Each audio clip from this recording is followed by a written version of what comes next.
नमस्कार, मैं हूं अमित द्विवेदी और आप देख रहे हैं नवप्रवाह लाइव। आज हम बात करेंगे बांग्लादेश में हिंदू समुदाय पर हो रहे हमलों और उनके खिलाफ उठ रही वैश्विक चिंताओं की।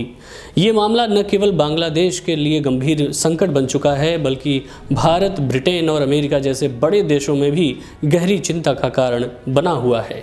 इस रिपोर्ट में हम आपको विस्तार से बताएंगे कि कैसे बांग्लादेश में हिंदू समुदाय पर सुनियोजित तरीके से हमले हो रहे हैं। इन घटनाओं पर अंतर्राष्ट्रीय प्रतिक्रिया क्या है और भारत समेत दुनिया के अन्य देशों का रुख क्या है। बांग्लादेश में हिंदुओं के खिलाफ हिंसा पिछले कुछ समय से लगातार बढ़ रही है। विपक्षी नेताओं और धार्मिक संगठनों का आरोप है कि यह हिंसा सुनियोजित और संगठित है। आरोप है कि हिंदुओं के घर जलाए जा रहे हैं, उनके व्यवसाय को निशाना बनाया जा रहा है और धार्मिक नेताओं को गिरफ्तार किया जा रहा है। इस हिंसा का सबसे बड़ा उदाहरण है इस्कॉन के पूर्व प्रमुख चिन्मय कृष्णदास की गिरफ्तारी। उन पर देशद्रोह का आरोप लगाया गया है। 26 नवंबर को उनकी जमानत याचिका खारिज कर दी गई। इसके बाद पूरे देश में तनाव और ज़्यादा बढ़ गया। इमिग्रेशन अधिकारियों ने भारत जा रहे 83 इस्कॉन सदस्यों को रोक दिया। इनमें से 54 लोगों को पहले और 29 को अगले दिन रोका गया। वैध पासपोर्ट और वीज़ा होने के बावजूद उन्हें स्पेशल परमिशन न होने का हवाला दिया गया। बांग्लादेश में हिंदुओं के खिलाफ बढ़ती हिंसा पर ब्रिटेन के संसद में बहस हुई। कंजर्वेटिव पार्टी के सांसद बॉब ब्लैकमैन ने कहा कि शेख हसीना की सरकार के सत्ता से बाहर होने के बाद हिंदुओं का सफाया यानी एथनिक क्लींजिंग करने की कोशिश की जा रही है। उन्होंने कहा कि हिंदुओं के घर जलाए जा रहे हैं और उनके धार्मिक स्थलों को निशाना बनाया जा रहा है। ब्रिटिश संसद में विदेश कार्यालय मंत्री कैथरीन वेस्ट ने कहा कि वे भारत सरकार की चिंताओं से पूरी तरह वाकिफ़ हैं और उन्होंने बांग्लादेशी सरकार से अल्पसंख्यकों की सुरक्षा सुनिश्चित करने का आग्रह किया है। कंजर्वेटिव सांसद प्रीति पटेल ने इसे बांग्लादेश सरकार की विफलता बताया और कहा कि वहां की सरकार हिंसा रोकने में नाकाम साबित हो रही है। अमेरिका ने भी बांग्लादेश में हिंदुओं पर हो रहे हमलों को लेकर चिंता जताई है। विदेश विभाग के उप प्रवक्ता वेदांत पटेल ने कहा कि बांग्लादेश सरकार को अपने नागरिकों के मानवाधिकारों का सम्मान करना चाहिए।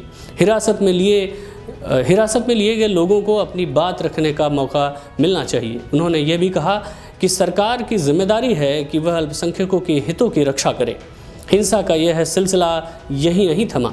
इस्कॉन नेता चिन्मय कृष्णदास की पैरवी कर रहे वकील रमन रॉय पर हमला हुआ, जिसके बाद वे आईसीयू में भर्ती हैं। वकीलों का आरोप है कि 70% हिंदू वकीलों को गलत मामलों में फंसाया गया ताकि वे इस मामले की पैरवी न कर सकें।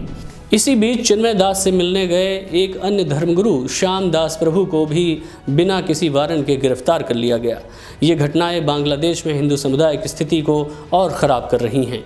इस पूरे मुद्दे पर भारत में भी तीखी प्रतिक्रियाएं आ रही हैं। पश्चिम बंगाल की मुख्यमंत्री ममता बनर्जी ने भी सरकार से मांग की है कि संयुक्त राष्ट्र से बातचीत कर बांग्लादेश में शांति सेना भेजने की योजना बनाई जाए। उन्होंने प्रधानमंत्री नरेंद्र मोदी से अपील की है कि अत्याचार झेल रहे भारतीयों को तुरंत वापस लाया जाए।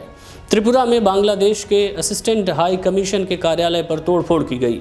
प्रदर्शनकारियों ने इस हिंसा का विरोध किया, लेकिन इससे दोनों देशों के बीच तनाव और बढ़ गया। बांग्लादेश ने इस घटना पर नाराजगी जाहिर करते हुए भारतीय उच्चायुक्त प्रणव वर्मा को समन भेजा। बांग्लादेश की पूर्व प्रधानमंत्री शेख हसीना ने हिंसा के लिए अंतरिम सरकार के प्रमुख मोहम्मद यूनुस को जिम्मेदार ठहराया है।